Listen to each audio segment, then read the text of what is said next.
کہ اسے یہاں بھیجنے والے کون تھے، کیونکہ اسے یہاں بھیجنے والے تو میری پہچان میں ہے۔ اس نے سامنے پڑے گوشت کی طرف اشارہ کیا جو ریاض کا تھا۔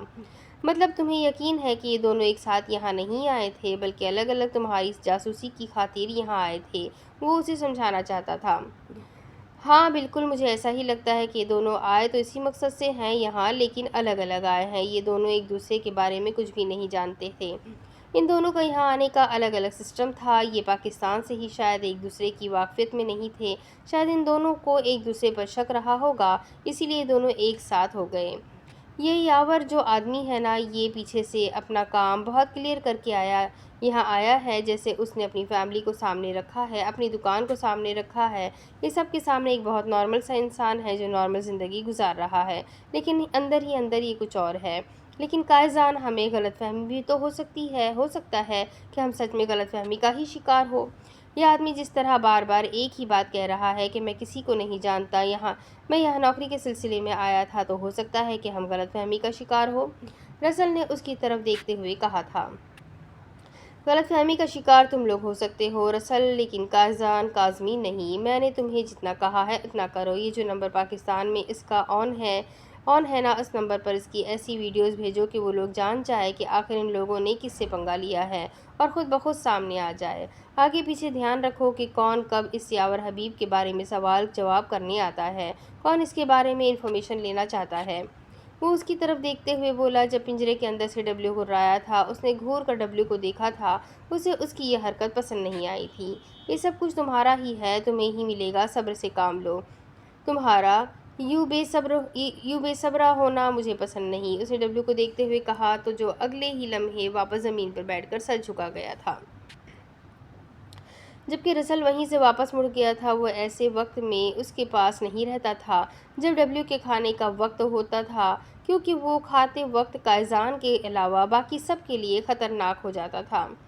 فجر کا وقت تھا، وہ گہری نیند سو رہی تھی جب اسے موبائل فون پر عجیب سی ٹیون کی آواز آئی۔ وہ اگلے ہی لمحے اٹھ گئی تھی۔ اس کا بھائی اس کے موبائل کا پیکج کروا کر گیا تھا، پورے 1 مہینے کا۔ اس نے دوسرے مہینے کا بھی انتظام کر دیا تھا۔ وہ جس دکان سے پیکج وغیرہ کرتا تھا، وہاں اس نے اس کے لیے ایڈوانس پیمنٹ کر دی تھی تاکہ اسے اپنی بہن سے بات کرنے میں کوئی مسئلہ پیش نہ آئے، اور اب اس کا فون بج رہا تھا۔ اس نے بھاگ کر فون کو اٹھایا تھا۔ اس کے بھائی کو پتہ چل گیا ہوگا کہ اس وقت وہ جاگ رہی ہے، اس لیے اس نے صبح صبح اسے فون کیا ہوگا۔ اس نے جلدی سے فون کھولا تھا اور واٹس ایپ آن کر کے کسی کی بھیجی گئی ویڈیو دیکھنے لگی، اور جیسے جیسے وہ اس ویڈیو کو دیکھ رہی تھی، اس کی جان لبوں میں آ رہی تھی۔ کوئی شخص اس کے بھائی کو بری طرح سے مار رہا تھا، وہ چلا رہا تھا، چیخ رہا تھا، لیکن کوئی اسے نہیں سن رہا تھا۔ پھر اس کا فون بجتا ہی چلا گیا۔ اسے ایسی کئی اور بھی ویڈیوز ریسیو ہونے لگیں۔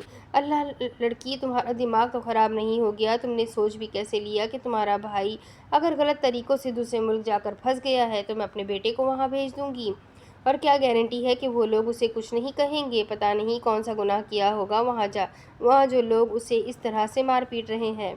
ایسے ہی تو کوئی کسی کو نہیں مارتا اس طریقے سے، ضرور اس نے وہاں جا کر کوئی نہ کوئی گھپلا کیا ہوگا۔ یہاں پاپ کی دکان سے کرتا تھا تو کسی نے کبھی کچھ نہیں کہا، لیکن وہاں وہ لوگ تو جان سے مارنے میں سیکنڈ نہیں لگاتے۔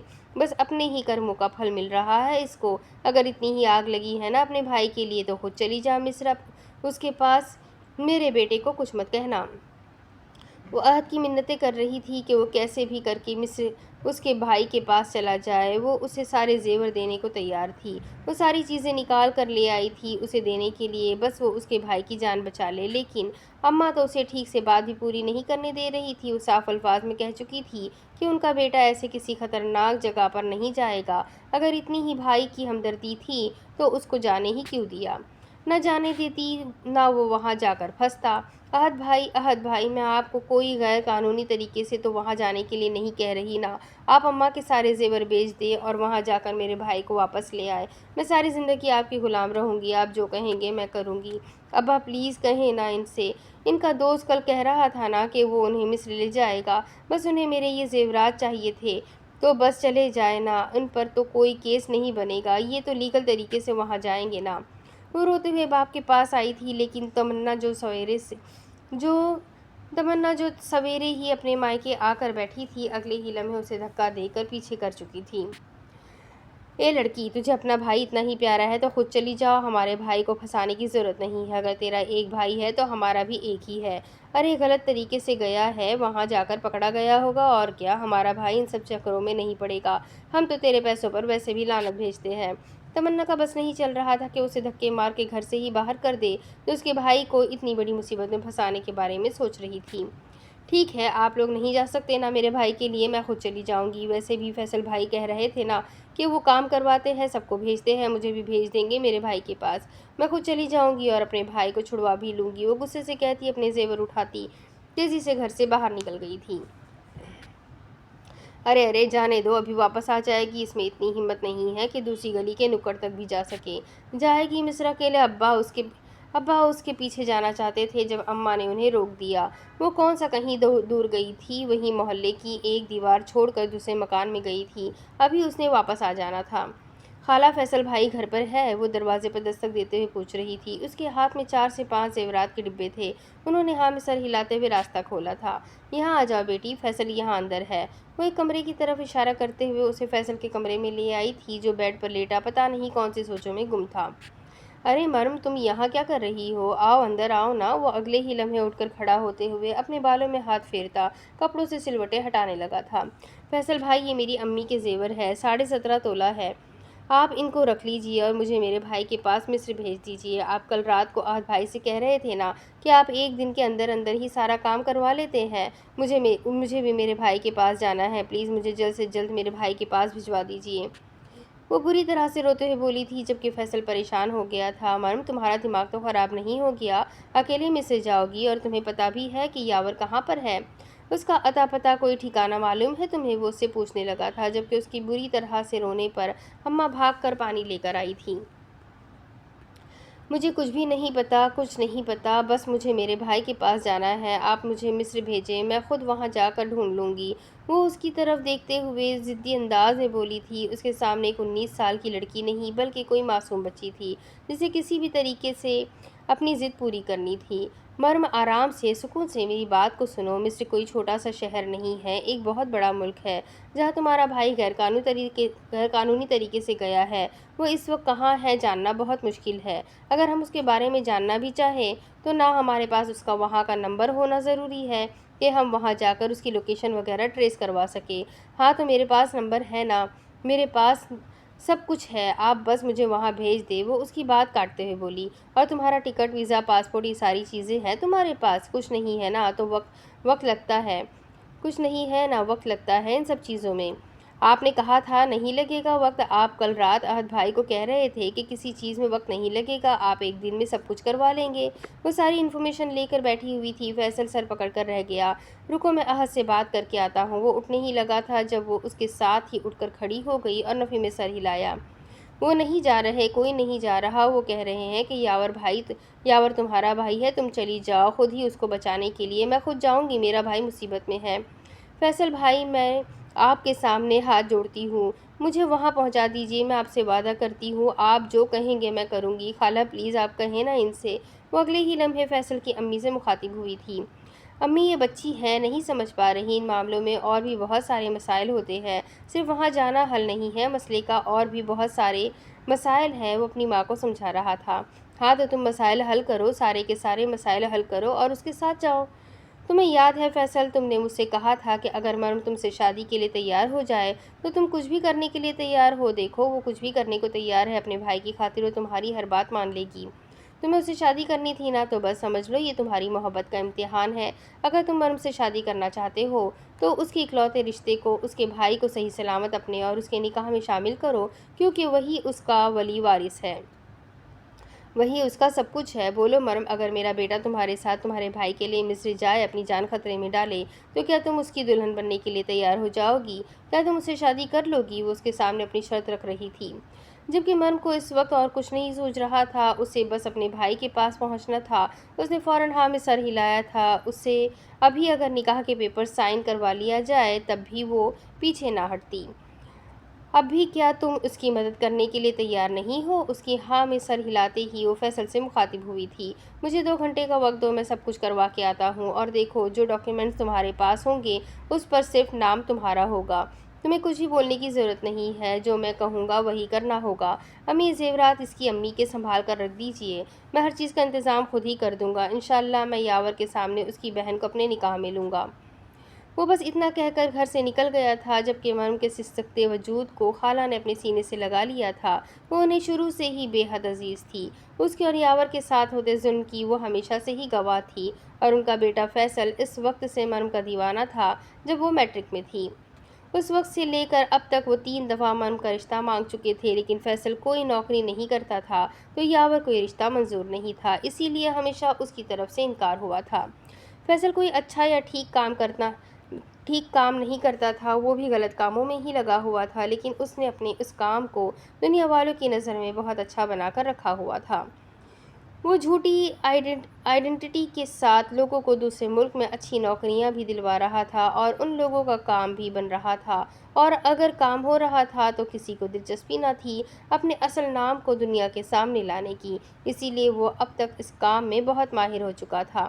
یہی وجہ تھی کہ پچھلے 6 ماہ میں انہوں نے پھر سے مریم کا رشتہ بھی مانگا تھا، لیکن اس دفعہ بھی انکار ہو گیا تھا۔ کہنے کو اب یاور کو اس رشتے پر کوئی اعتراض نہیں ہونا چاہیے تھا، لیکن اگر یاور اس کے غلط کام کے بارے میں نہ جانتا تو لیکن وہ سب کچھ جانتا تھا۔ خاص کر احد کا جن لوگوں کے ساتھ اٹھنا بیٹھنا تھا وہ ان سب کو ہی پہچانتا تھا۔ احد فیصل کو زیادہ منہ نہیں لگاتا تھا، لیکن جب سے فیصل نے یہ بیرون ملک نوکریوں کا کام شروع کیا تھا وہ آج کل فیصل کی سنگت میں رہنے لگا تھا، کیونکہ اسے بھی دوسرے ملک نکلنا تھا۔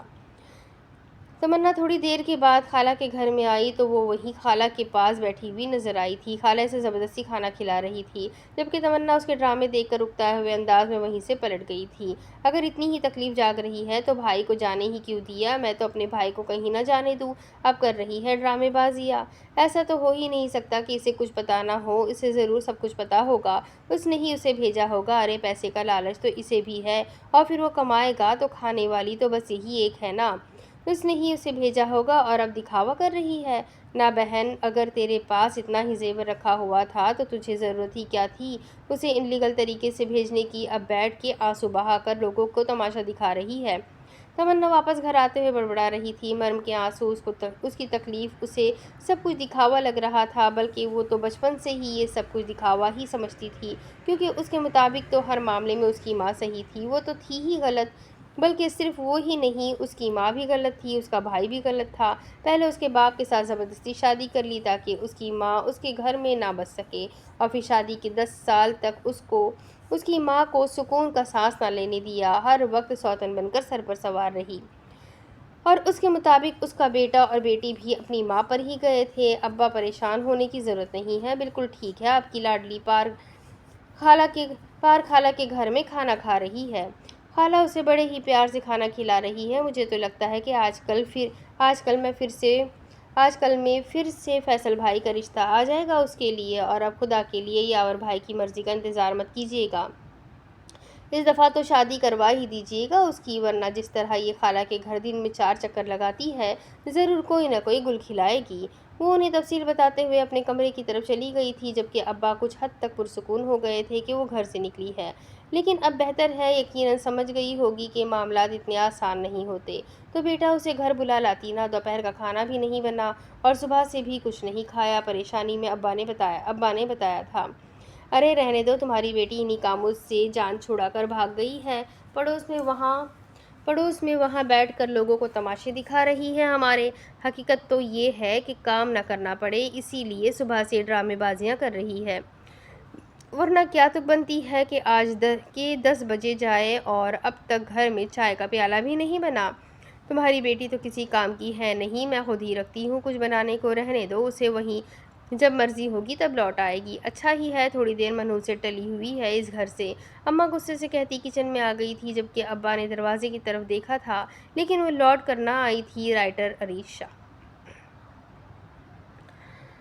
اپنے وعدے کے مطابق 2 گھنٹے کے بعد فیصل لوٹ آیا تھا، اس کے ہاتھ میں کچھ پیپرز تھے۔ اپنا کوئی سامان وغیرہ لینا ہے تو جا کر لے آؤ جلدی سے، ٹائم بہت کم ہے، ابھی 3:30 بجے کی فلائٹ سے ہم لوگ نکل رہے ہیں مصر کے لیے، اس نے واپس آتے ہی اس سے کہا تھا۔ نہیں مجھے کچھ نہیں لینا، مجھے بس میرے بھائی کے پاس پہنچنا ہے۔ اس نے فوراً انکار کر دیا تھا۔ اماں اسے برقع پہنا دیجیے اپنا، میں گاڑی سٹارٹ کرواتا ہوں، جلدی سے باہر آ جاؤ چہرہ کور کر کے۔ اماں اس کے گھر والوں کو بتا دیجیے گا کہ وہ کہہ کر اسے باہر آنے کا اشارہ کرنے لگا، جبکہ خالہ اسے اپنا برقع دینے لگی تھی تاکہ وہ اس میں آرام سے جا سکے۔ اس نے جلدی سے نقاب پہنا اور اس کے ساتھ ہی باہر نکلی تھی جہاں باہر ایک ٹیکسی کھڑی تھی۔ اسے بیٹھنے کا اشارہ کرتے ہوئے خود اگلی سیٹ پر بیٹھ گیا تھا ڈرائیور کے ساتھ، جبکہ اب وہ انہیں ایئرپورٹ چھوڑنے جا رہا تھا۔ اپنی ماں کی دعائیں لے کر وہ اس کے ساتھ ایئرپورٹ کے لیے نکل گیا تھا۔ خالہ کا ارادہ تھا اس کے گھر والوں کو جا کر بتانے کا کہ وہ مصر کے لیے روانہ ہونے والی ہے، لیکن پھر یہ سوچ کر چپ ہو گئی کہ اس کی فیملی نے صبح سے ایک بار بھی اس کے بارے میں پتہ نہیں کیا تو انہیں بتا کر وہ کیا ہی کر لے گی۔ کون سا ان لوگوں کو اس کی یا اس کے بھائی کی کوئی پرواہ تھی؟ وہ لوگ تو ویسے بھی ان سے جان ہی چھڑاتے رہتے تھے، اب تو وہ خود ہی چلی گئی تھی۔ وہ بس دعا کر رہی تھی کہ اس کا بھائی صحیح سلامت اسے مل جائے۔ باقی انہیں اپنے بیٹے پر پورا اعتبار تھا، وہ محبت کرتا تھا مرم سے، اسے اپنے نکاح میں شامل کرنا چاہتا تھا اور انہیں یقین تھا اپنی محبت کے اس امتحان میں پاس ضرور ہوگا۔ وہ اسے اس قید سے رہائی دلوا کر یقیناً واپس لے آئے گا اور اسے اپنے اور مرم کے نکاح میں شامل کرے گا۔ دروازہ بند کرتے ہوئے انہوں نے ان دونوں کے لیے ہزاروں دعائیں مانگی تھی کہ وہ صحیح سلامت لوٹ کر آ جائے، کیونکہ نہ چاہتے ہوئے بھی وہ اپنے لخت جگر کو خطرے میں بھیج رہی تھی۔ کیا کیا ہے تم نے ریاض کے ساتھ؟ قائزان جواب دو مجھے، میں پوچھتا ہوں کیا کیا ہے تم نے اس کے ساتھ؟ کیا تم نے اسے مار ڈالا؟ کیا تم نے اس کو؟ ہاں میں نے اسے مار ڈالا اور اس کو مار کر اس کے چھوٹے چھوٹے پیس کر کے اپنے ڈبلیو کو میں نے ایک شاندار دعوت دی ہے۔ وہ بہت خوش ہے، آج تمہارے بھائی کا گوشت اسے کافی پسند آیا ہے۔ لیکن افسوس یار، تمہارا بھائی جاسوسی نہیں کر سکا۔ پہلے اسے ٹھیک سے ٹرین کرتے، اسے بتاتے کہ وہ کہاں جا رہا ہے۔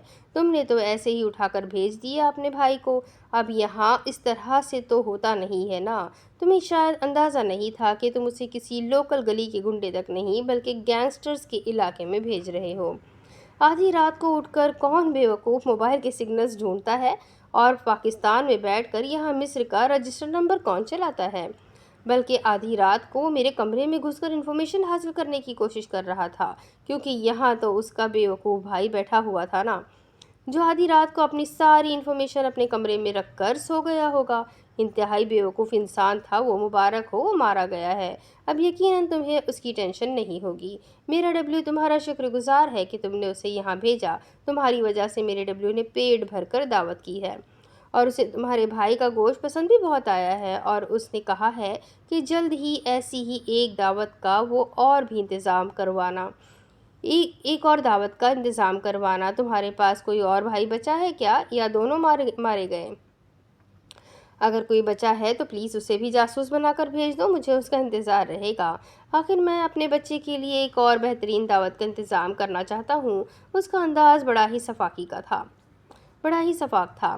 میں تمہیں چھوڑوں گا نہیں قائزان، تم نے اچھا نہیں کیا، تم نے میرے معصوم بھائی کو مار ڈالا۔ کیا بگاڑا تھا اس نے تمہارا؟